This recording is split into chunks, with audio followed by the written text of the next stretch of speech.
oyinza okwebuuza ebibuuzo bingi nti lwaki General Yoweri Kaguta Museveni akuumibwa bakomando ate n'ayingira ne mukuuma akuuma akaziyiza amasasi oba kayite bulletproof glass ng'akuumibwa bakomando aba SFC ate n'ava n'okwo n'ayingira mu kayumba munda ake glass akaziyiza amasasi. Ate ekibuuzo ekiriwo bakomando be bana ba SFC tabeesiga teyeesigayo PDF yennyini teyekkiririza nti nze President we Uganda nabba akalulu kiki ekiri awo. Kati nno waliwo bwino avuddeyo alaga nti General Museveni tebamuli bulungi munda muli mwennyini mujje mulimu abaagala okumuggyawo okumwerawo nti genda nga balina ensonga zaabwe.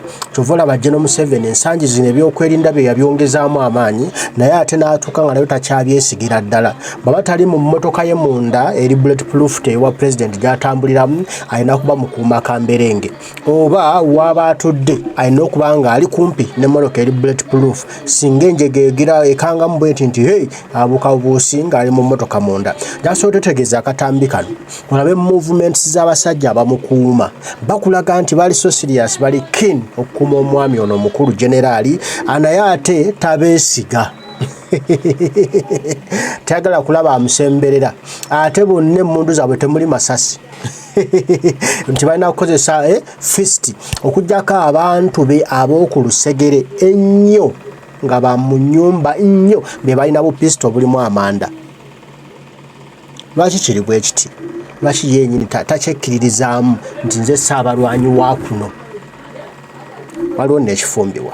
Naso tulaba akatambi kano ogenda kumanya General Museveni watudde wakankana. Ladies and gentlemen, Ekikompola is now inspecting the parade. Your Excellency, sir, the parade you are inspecting is composed of 12 guards from the Uganda People's Defense Forces, 6 from the Uganda Police Force, 4 from Uganda Prison Service, and 2 from the Uganda Wildlife Authority. Your Excellency, sir, this parade is under the command of Honorable Lieutenant Colonel Evelyn Asimwe and the TYC is Major Juliet K. Talinya. The parade adjutant is Major Gift Kaganda. Sir, the parade RSM is Warrant Officer Class 1 Nekesa Sharon. The first guard is commanded by Lieutenant Flavia Katisime. Guard 2 that you are inspecting, sir, is commanded by Lieutenant Immaculate Elimasia.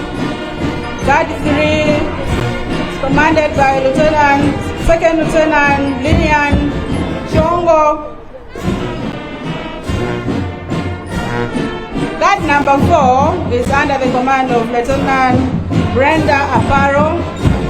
Guard number 5, Lieutenant Dr. Victoria Yamaga. Your Excellency, guard number 6 is commanded by Lieutenant Olivia Kapupo. And number 7 is Lieutenant Mary Lambuya.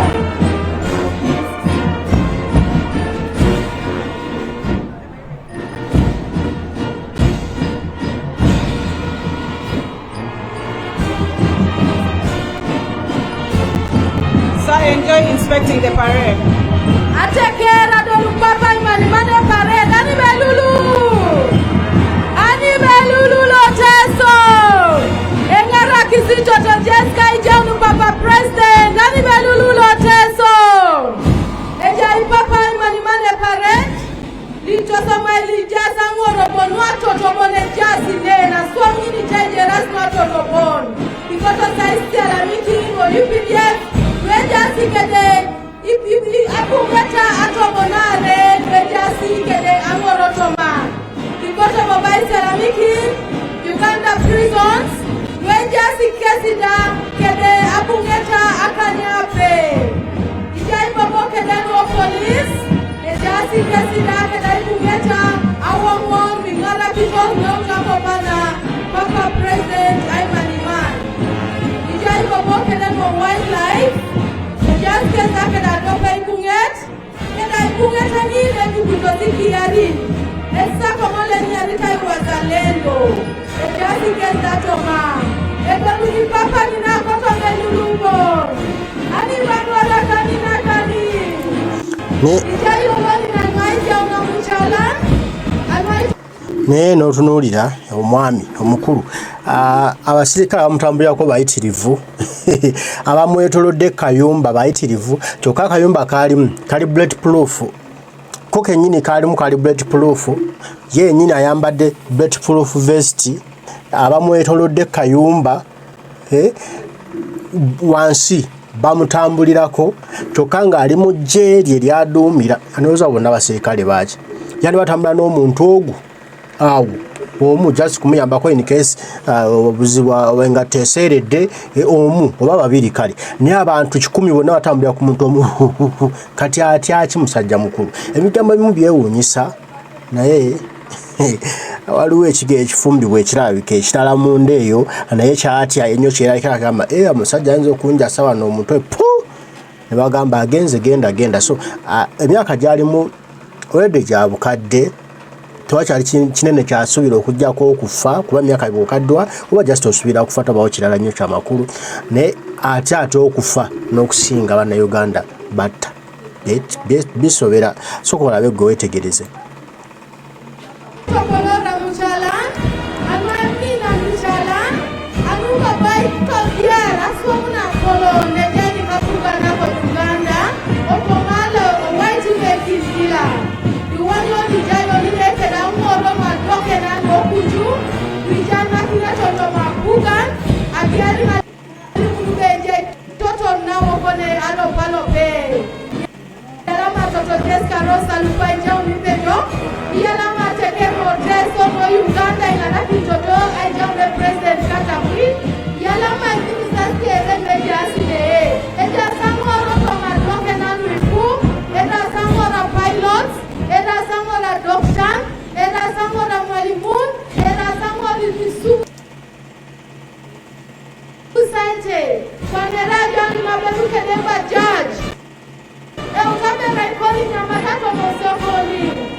The celebrations of today under the theme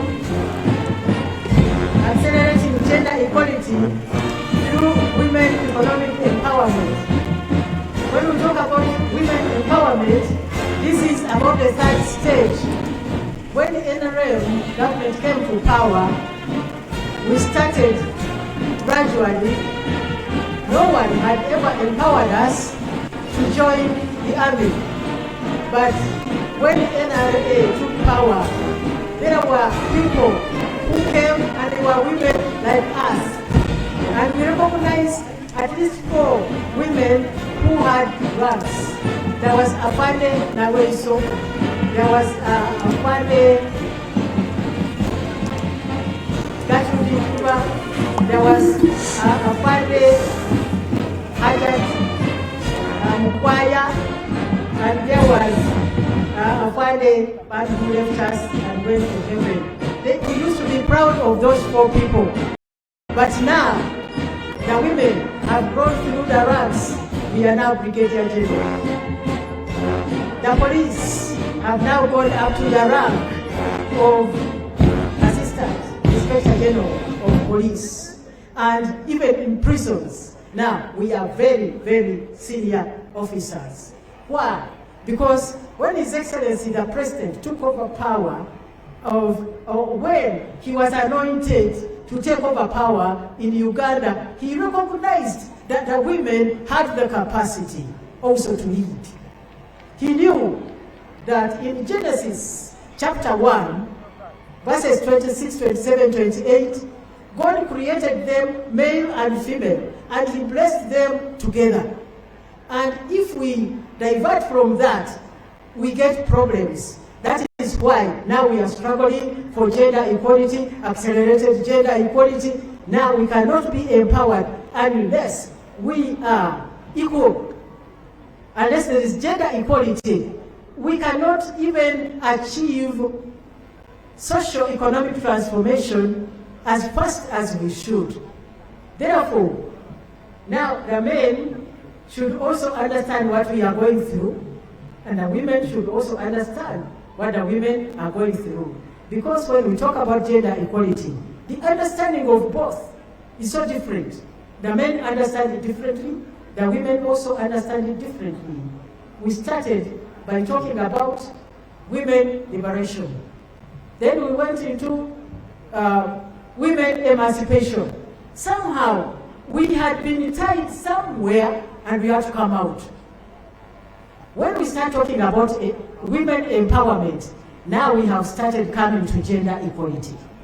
I would like to thank the Ministry of Gender, Labor and Social Development, because that ministry has done a lot, lobbying, getting connections, international recognition, so that we reach where we have reached.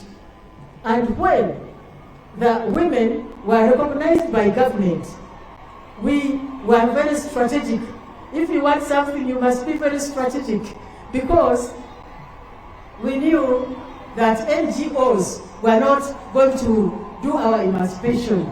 Therefore, the women lobbied to have the national machinery. When we talk about this, we remember the late Honorable Joyce Mpanga. She was the first Minister of State in the office of the President. We were strategic in that the ministry started in the office of the President. So we got all the support. Now we are a fully fledged ministry, the Ministry of Gender, Labor and Social Development, and a lot has been achieved. When we talk about Ugandans, the ministry is the mother ministry, because it takes the women, the youth, the children, the workers, the people with disability, the people, the old, all of us are under the Ministry of Gender, Labor and Social. Abantu kyebeebuuza General Yoweri Kaguta Museveni wano waali ali mu magye agage gaduumira era agagamba yatereeza naye ati neyeeyongerako amagye mayitirivu agamutambulirako, neyeeyongerako amagye mayitirivu agamuyimirirako, n'ava ku ekyo n'agenda ne mukuuma munda, n'ava ne kuuma munda n'ateekako ne masiki. Noga nti munda mukuuma mwali anaagenda omulwalizaamu ng'alimu yekka bw'omu bwa namunigina. Awo nno omanyira nti nno namusetuuse ku nnyoge. Waliwo Mukama kyagamba nti oba bagamba nti olunatta embwa luswagiziba nnyindo we embwa nedda eno neekoleta naye nga ayina okuvaawo. Kale ne General Yoweri Kaguta Museveni kati emyaka gyalimu gitya nnyo okufa, naye ate nga kyayolekedde very soon. Mukama egyo emyaka giba jajja kuwummula nga tulinda jjajja waffe tuliisa ku bigagu neera wabula ebbanga tunonye jjajja munnaye lwamutemye. So bino byonna okwetangirira tebirina nnyo makulu na gye bitutwala nga bannayuganda, tewali nawamu gye bitutwala, era tuba tumala budde bwokka naye nga tewali gye tuba tugenda. N'olwekyo General Yoweri Kaguta Museveni naye bino byonna ebiriwo byolabako amagye agamutambulirako buli ludda na ludda eno neeno buli wamu nga waliyo amagye abadduka bazikutte enkebete ezimyuse ezonna kyaka waliwo kyeyekengera mu ndoomo kyatya kyaga wayinza oba omwana agenda nakwata ku wuzigani ebigambo ne bisoba omanyi bagamba yaluma ku musota bwalaba omuguwa gwekanga kati nejo nomusoma nazo naye nga alimu okutya okwagamba singa ekintu kituukawo ne kibaawo mbasiwedde nze naye tumuterekemu essaala tumusabire jjajjaffe agira awangala nziraga General Museveni ono agira abeerawo tufune omukulembeze omulala nga General Museveni mulamukete abeerawo emyaka nga 10 oba 2 nga president Kyagulanyi oba omukulembeze omulala nga akulembera eggwanga lino Uganda naye yejjusa mutima agambe nti nenge eggwanga mbadde ndikulembera bubi bwetyo ebinyuma nga omukulembeze omulungi akulembera naye nakifiiringa ate agenda okuva mu nsi ng'ategedde nti no yatulyazaamaanya just ekyo kyemusabira abeerewo alabe ku bukulembeze obunaddako nyekuddeko mu mutima agambe naye mutuufu mbadde mukola bubi bannayuganda mbadde mbalyazaamaanya kale mbaagala nnyo mwenna abaliko mwe bali kubaako Omukama Katonda saba bankuumire tujja kuba tuddamu batayi mweraba